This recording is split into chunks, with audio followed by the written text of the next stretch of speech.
Okay then. Hello everybody, welcome to another episode of CinePresto. Today we have the master of many animated series, Gargoyles, Spectacular Spider-Man, Young Justice, and most recently Star Wars Rebels. We have Greg Weisman today. Hi. Thank you for being here in your office. A lot of effort it took you, right? I made it here on time, so that's something. Who wants to go to work, right? Well, I mean, when you got a job like this, right? Anyways, I'm here today to learn a little bit about how you got started in the business and everything. So my first question for you is, how did you get started as a writer for television? Well,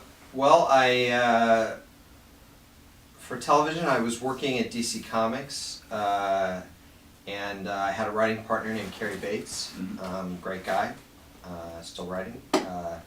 And Carrie had a friend named Roger Slifer who was story editing on a bunch of animated series for Sunbow Animation.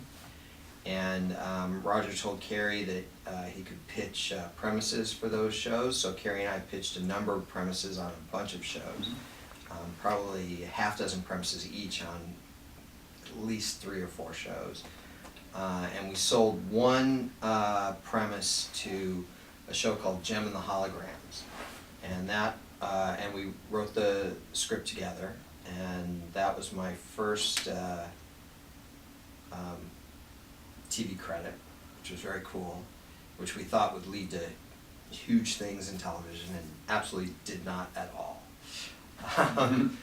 And so months later, I left DC Comics to come back to Los Angeles, which is where I'm from, and went to graduate school at USC to get my master's. And while I was there, I started talking to people in the industry. Not job interviews per se, because I was working at USC as a English professor, and while I went to graduate school, so I couldn't have taken a job even if they had offered me one. I was under contract, and, but because I wasn't asking for a job, I was going in talking to them asking, what do you do? Like, I was trying to figure out what I wanted to do with my life, I guess, or at least I was pretending to. I kind of knew I wanted to be a writer. I mean, I've known that since 2nd grade, basically. But it allowed me to network and meet people who I might not have met otherwise. And there were a lot of people who were willing to take interviews on that basis that wouldn't have been wanted to talk to me if I had been looking for work. But to go in and sort of talk about themselves for 45 minutes, like a lot of people who like to do that. And frankly, I'm one of them now. And I particularly hit it off with a guy named Gary Kreisel, who at the time was the head of all of Walt Disney Television. I was at USC. Keep going, getting my master's. Okay. Under contract there as a teacher, so I started taking interviews around Hollywood that weren't job interviews, because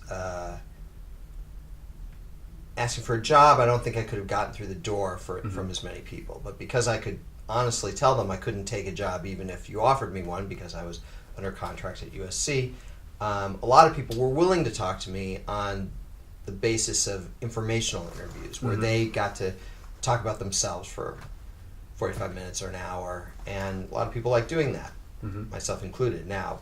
And I had one interview with a guy named Gary Kreisel, who at the time was head of all of Walt Disney Television. And Gary and I kind of hit it off, and he liked me, I think, because I had a pretty strong liberal arts education. I'd gone to Stanford. I'd studied Shakespeare in Oxford, and so I had a real background. But I had also worked in comic books and cartoons, and so he, on the one hand, knew that I wasn't going to look down my nose at working in cartoons, and on the other hand, he was tired of the people he talked to all being people whose only background was in comics or in the latest Spielberg or Lucas movie. Yeah, at the time, that was big. That they had were just sort of reiterating stuff that more recent people had done, like a Xerox of a Xerox. Basically, yeah. Trends. Whereas guys like Lucas and Spielberg themselves were obviously looking back at much older materials, more classic materials, and he liked the fact that I was able to do that too. So it was just a really good meeting. We hit it off, and I thought this is a guy I should definitely keep in touch with. So over the next year, while I was at USC, taking classes and teaching classes, I would call his office about once a month. I didn't want to call too often and be a pain in the ass, basically.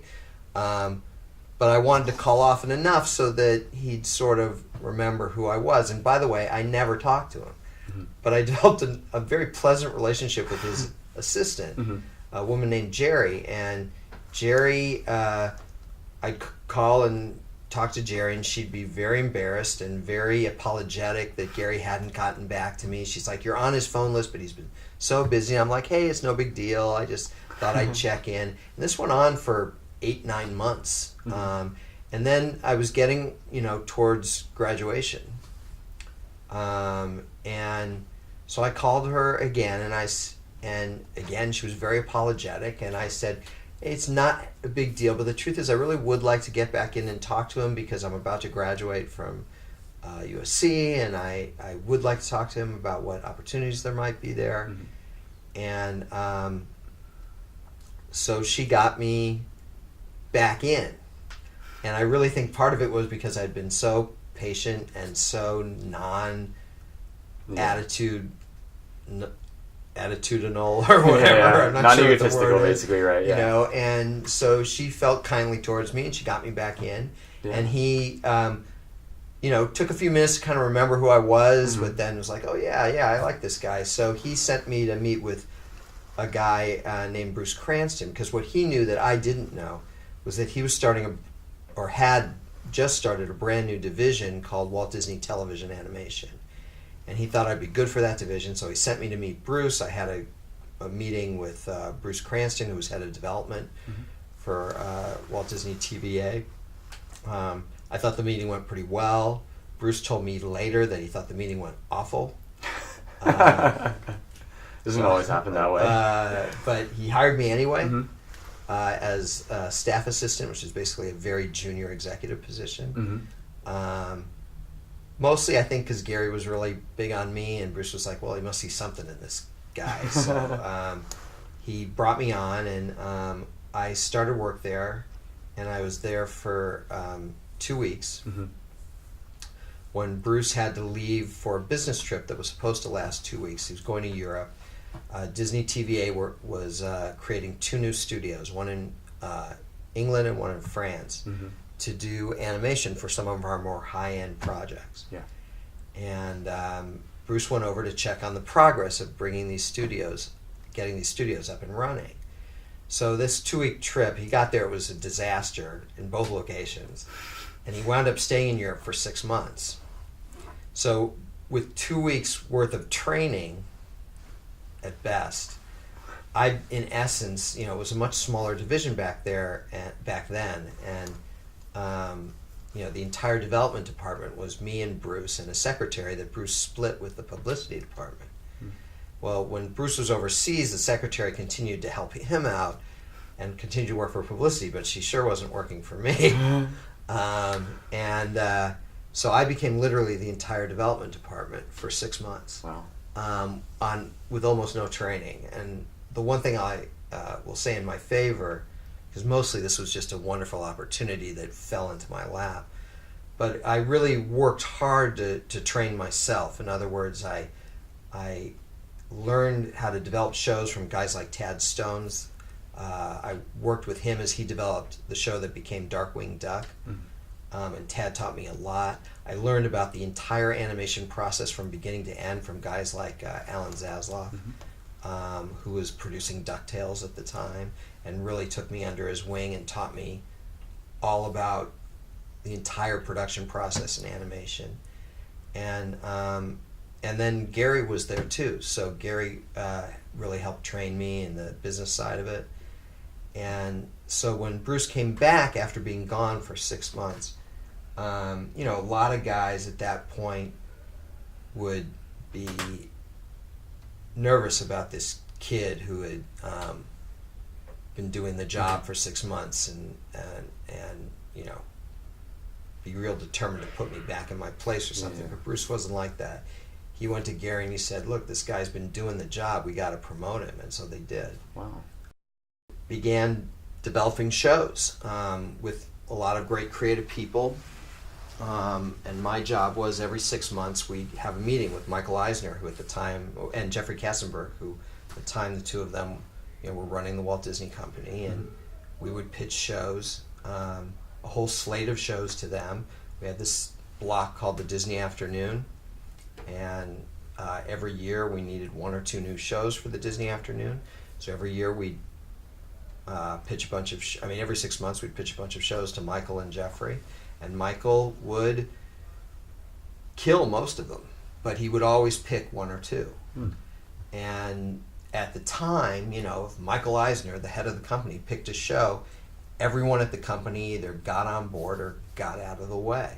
And so we made shows. Now, normally I'd pitch these shows. Michael would pick one. We'd staff it up. I would sort of pay attention through the pilot of the series and then sort of give it a good nudge out the door and wish it luck and move on to develop another slate of shows.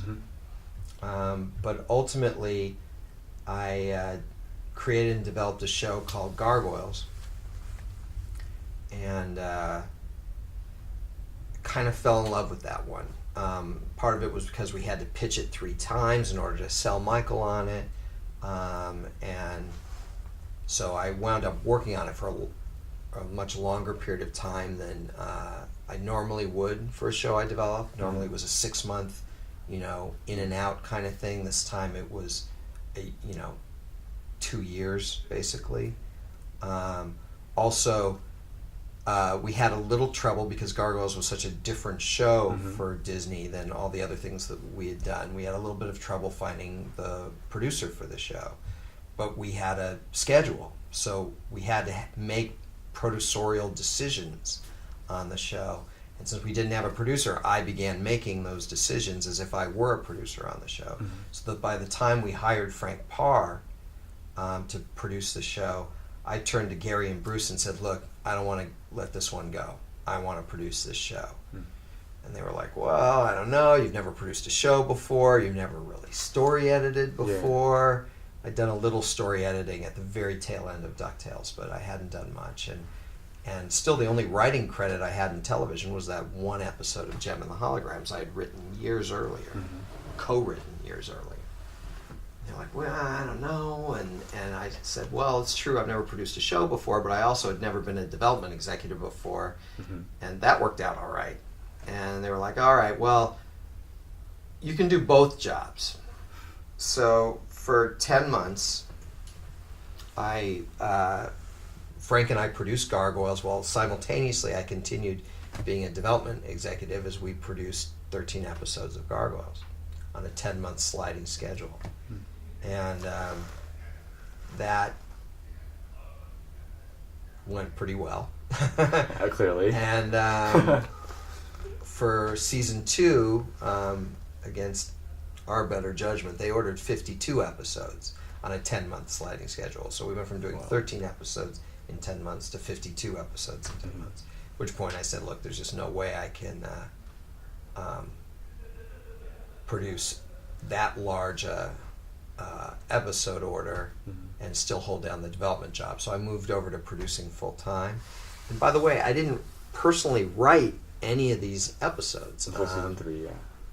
I came up with all the springboards, or nearly all, and I certainly did plenty of revisions and stuff like that, but I had great story editors working under me, primarily Michael Reeves, Bryn Chandler Reeves, Gary Sperling, Carrie Bates, who had been my partner back in my DC days, all terrific writers, and I supervised all the story editing and worked with Frank on everything else, and especially the voice work, and we were pretty happy with how the show turned out. And it wasn't until season 3 when I wrote an episode myself, and then wound up writing that episode and then leaving Disney, or being sort of gently nudged out the door at Disney, because by that time both Bruce and Gary and Jeffrey Katzenberg had left Disney and had all gone to DreamWorks. So everyone at Disney sort of figured those were the 3 guys I had worked for, that they were so sure I was going to go to DreamWorks that they began to treat me almost literally like a spy in their midst. And it became a self-fulfilling prophecy, because they didn't offer me a job when Gargoyles ended, and DreamWorks did. So I went to DreamWorks, and they were like, see, I knew he was going to go to DreamWorks. I was like, well, yeah, because you did it. It's your fault. Yeah. And then from that point on, I, in essence, was back to what I had wanted to be in the first place, which was a writer, and a writer-producer. I worked at DreamWorks. I then went freelance starting in 1998, which is probably before people in your audience were born. And I've been a freelancer ever since. Even when I've produced shows like Spectacular Spider-Man and Young Justice, I've done that on a freelance basis. So I usually, produce those shows, write a few episodes of those shows. I also do a lot of freelance writing in both comics and cartoons. And nowadays you're basically doing everything, a little bit of writing too here on the side that we got here. Yeah, well, I've written 2 novels. Here, let's hold them up for the camera. Reign of the Ghosts, Spirits of Ash and Foam. These are the first 2 books in a 9-book series that I hope to write. I'm very proud of these novels. If you like my work on shows like Gargoyles, Young Justice, Spider-Man, Rebels, I really do think you'll like these books. But the big exciting news, which I'm actually revealing here for the first time, this is not going to be exclusive by the time this airs, but it's exclusive right now. I haven't told anyone else. Is that we recorded Reign of the Ghosts. Oh, wow. I'd call it an audio book, but we're calling it an audio play because it's not a standard audio And you always do that with the voice actors and everything? Right, because we didn't do just... on Twitter, I've been calling it #mystery record until we reveal this on March 30th. We didn't just do one guy like a typical audio book doing all the voices, trying to be all the guys and all the girls and everything like that. So we have 20 actors, full cast. Wow. We've recorded all of it, and that's paid for, all done. But on March 30th, we're launching a Kickstarter so that we'll be able to complete it. And what that'll pay for is editing all the post-production. We'll edit the audio tracks. We are hiring dynamic music partners who did the music for Young Justice and Spectacular Spider-Man, for Batman the Brave and the Bold, Justice League Unlimited. They're going to be composing over 3 hours of music for this book, for this audio play. We'll have full sound effects and music. It'll be like you were watching a cartoon, except all the pictures will have to be in your head. And so it's studio quality production. So our Kickstarter goal is fairly high. Unfortunately, I wish it could be lower. But it's all money, not profit. It's all money to finish getting this thing made.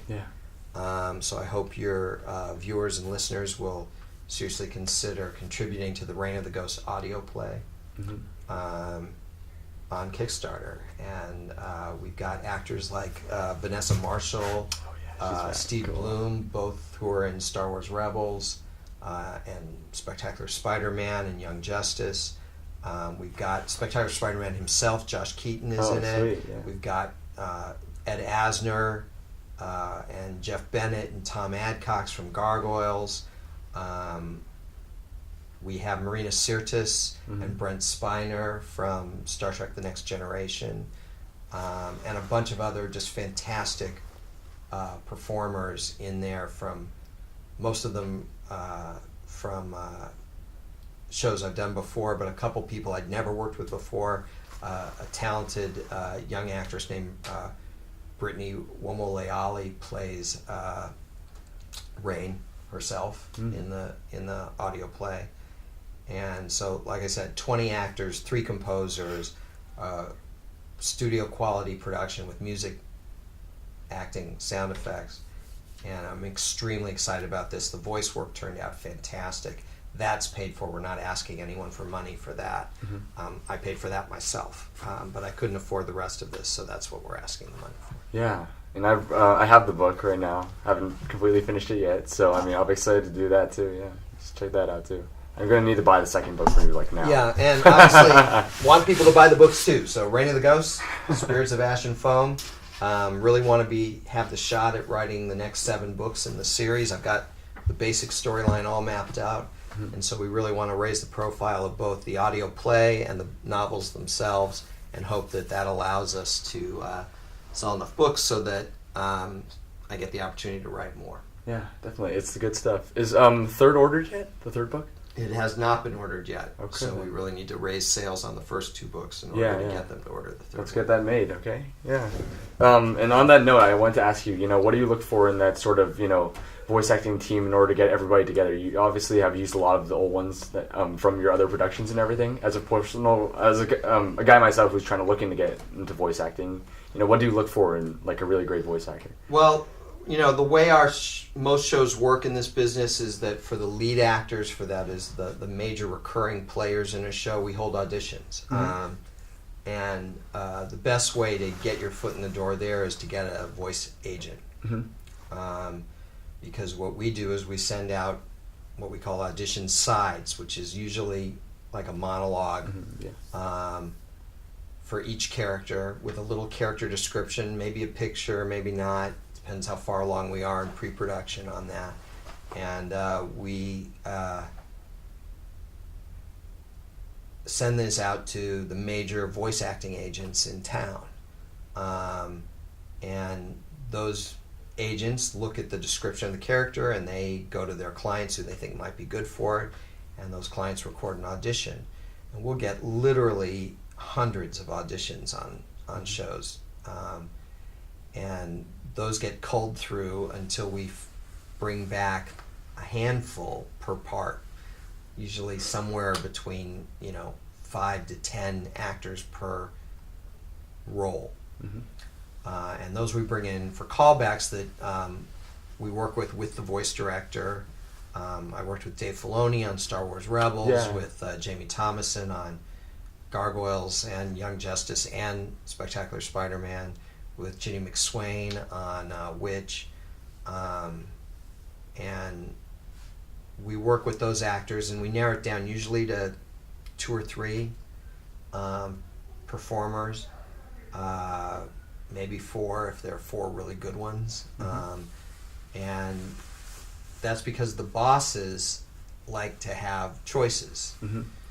So, we may have strong feelings about who we think is the best person, but the bosses, they don't want to listen to hundreds of auditions, but they don't want to just hear the one that you like the best. They want some choices, and so you play those for them and then talk about it. And a lot of it has to do with blending too. You could have 2 really terrific actors for 2 different parts, but if they sound too much alike, that's problematic. So you might say, well, this one we really love, so we're keeping him, and this guy was the best guy for that part, but he sounds too much like the first guy, so he's out. We'll go with our second choice for that role. So there is some amount of I'm going to call it vocal chemistry, not acting chemistry, because we very rarely have the opportunity to bring actors in to read with each other to make sure they've got that. The truth is that there's so many great performers in this business that's rarely an issue. And then we've got our regulars. Then when it comes to guest characters, we don't have time to go through that whole audition process. So at that point, you're just sitting with your casting director, voice director, often that's the same person, and you're just saying, well, who would be good for this? And you come up with a few names and see who's available. And so, people ask, how come you've got the same people in your shows all the time? Well, part of the reason is, okay, look, if I find someone who's really good, why wouldn't I want them to work? Why wouldn't I want to work with them again? That's A. But B, you know, if they're playing a regular, that's because they auditioned and won the role on their own, not because I sort of went, hey, I want to work with this guy again. But on guest roles, even if the guest role ultimately becomes recurring, but it started off not as a regular but as a guest role, then, you know, I'm sort of limited by who I can think of at any given moment. And so the fact that I reuse people who have done great work for me before, it's not surprising. You know, I've got those limitations. Now my casting director can suggest some other people, and so every show I've worked on, in addition to using people I've used before, has always introduced me to some more great actors that I didn't know before or hadn't worked with before, and they become part of that mental stable as well, so to speak. So that again, you know, something like the Reign of the Ghosts audio play, I've got actors who I've worked with all the way back to Gargoyles in there, but actors from things as recent as Star Wars Rebels as well, and everything in between, because I've just got all these great people. And then even then, two new actresses I'd never worked with before, Brittany Womo-Leali and Daniela Bobadilla, play two of the girls in our show, Rain and Miranda. And so now I've met these two other great actresses, so on anything going forward, I would obviously have them in my, you know, mental corral, so to speak, to Just pull out from again. And I guess this is going to be my final question. I remember the last episode that you wrote, actually, watching that one, was Call to Action from Star Wars Rebels. And you wrote that one with Simon Kinberg, correct? I wrote it, had a different title. A lot of the episodes had different titles. But I wrote the episode, and then after I left the show, Simon did his pass on it. But Simon and I worked together on a lot of episodes. We didn't actually partner up per se, but I think we had a good partnership. So it was that was a great series to work on. I really want to ask about that episode. Were you the one who actually wrote a lot of Tarkin's lines, actually? You know, it's a mix. I wrote a few of them, and Simon wrote a bunch of them, and so it was. I'd probably give Simon a little more credit for what Tarkin wrote, what Tarkin ended up saying than me. Because he did the final pass. Because he did the final pass. Just watching it through the first time, I was like, okay, I think I could tell that he wrote this one. Because, I don't know, something about the style when this episode opened up, I was like, I think that Greg Weisman wrote this episode because there's some sort of flair to it, something that seemed really familiar about it. And I looked at it and I was like, okay, I was right. That was pretty good. But well, I mean, I wrote it. I definitely wrote it. But yeah, Simon contributed a lot to that one. So. What do you think it is about the quality of, your work, and then what do you think that you add to it that attracts, your very loyal fan base? You obviously, with your shows and stuff like that, you tend to do something a little different with American animation. You tend to go a little darker, not afraid, and you're trying to push the boundaries, right, constantly. I don't think of myself as writing dark. I know a lot of people think of me not that dark, way, but what I do think about, I suppose, is, look, the main thing is I write for myself. Yeah. We write on the shows I work on in layers, so that there's stuff for younger kids, ages 3 to 6, 6 to 11. There's plenty of, heroes or monsters or explosions and just fun stuff that they can enjoy that isn't that complicated. But that we're also writing for tweens and teens and college students and adults and ancient geeks like myself. And for boys and girls, for men and women, we want to reach the widest possible audience. And what that means is I don't write down to kids. I respect their intelligence. I believe they can follow stuff. But I'm not afraid to, dig a little deeper into character. I'm not afraid to let events change characters, so that the character you meet of David Xanatos, for example, in episode 2 of Gargoyles, the guy who we wind up with in episode 65 of Gargoyles feels, on the one hand, like a very different guy, and on the other hand, part of this continuum where you never sit there and go, well, David Xanatos would never do that. Yeah. Or Elisa Maza would never do that. You want the characters to grow and change over time, but for it to be organic. I believe in plotting stuff out in advance. So I'm working on a show now, and you can't put the camera on it, but you can see that there's these huge bulletin boards where every episode is broken down in advance, beat by beat, act by act, scene by scene. The infamous wall of note cards, yeah, the plot points. And it's the same process I've used since going back to Gargoyles.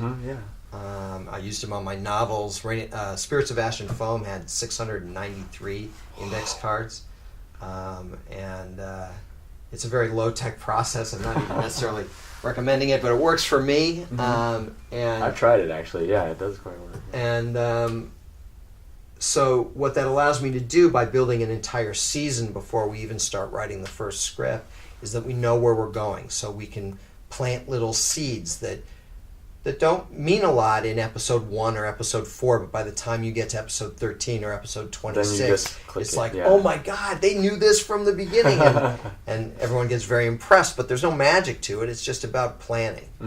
And it makes the writing process much easier because there's not a lot of guesswork involved. You're going through it.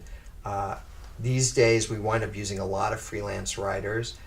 But I've been on the other side of the desk. I've been the freelance writer who's had to sort of pitch a premise and try to guess what the producers are looking for, not knowing what other stories they're doing. So I never make a freelance writer do that. I'm always handing them the premise that they're going to work on, and they don't have to guess, and they know what the goals of the whole show are, as well as the goals of their individual episode, and they know what seeds they need to plant, they know what they need to pay off from previous episodes. And I just think, in a lot of ways, that makes, the process a lot easier, but I think the end result winds up being stronger as well. Yeah.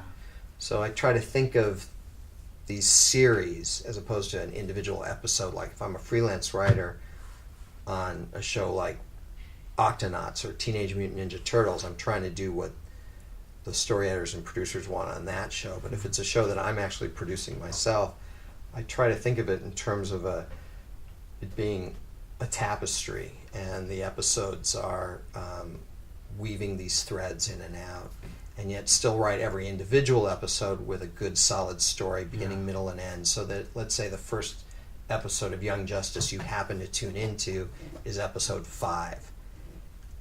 You don't need to have seen the first 4 in order to understand it. Even if the first one you're tuning into is episode 38, you don't need to see the first 37 to understand it, because there's a story there. It's got a beginning, middle, and end to it. Yeah. It's a great yarn, and you can enjoy it. Now, what we're hoping is that you enjoy it enough that you're like, man, I got to see those episodes I missed. And you're also saying, man, I got to see the one that comes next. But I think that's a better way to go than writing something that you literally can't comprehend, particularly in kids programming, that you literally can't comprehend without seeing what's come before. And I watch a lot of television like that, and I enjoy it. But for me, on an adult level, that's fine. But for a show that has to work not just for adults but also for kids, you need every episode to tell a story so good that, as well as so well, that the kids want to see what follows and want to see what came before, and aren't so confused by, I don't get it, who are these people, why are they doing this, that and that didn't end, they just sort of are put off by it. So that's the challenge, and I think largely I've managed to, not always, but most of the time I've managed to meet that challenge. Yeah, and then I think that's why everyone still loves your work. I mean, even today. I want to thank you so much for your time. Is there anything else you'd like to plug in at the end of this, Mr. Weisman? No, I mean, I've got I've got the novels, I've got the audio play, and the Kickstarter, which launches March 30th. Yeah. I am working on a new series, but it hasn't been announced yet, so I can't Yeah. say anything about it. It's very frustrating. I really want to. Yeah. It's very cool. I will say that it's not anything I've ever worked on before, so for those people who are going, is it more episodes of Young Justice? We It's all not. want it. It's not. It's painful. But it is really cool. I think people are really going to like it. I'm very excited about it, Yeah. but I can't talk about it. And otherwise, I'm doing Star Wars Kanan, Yeah. which is the first 5 issues called The Last Padawan of the new Star Wars Kanan comic book.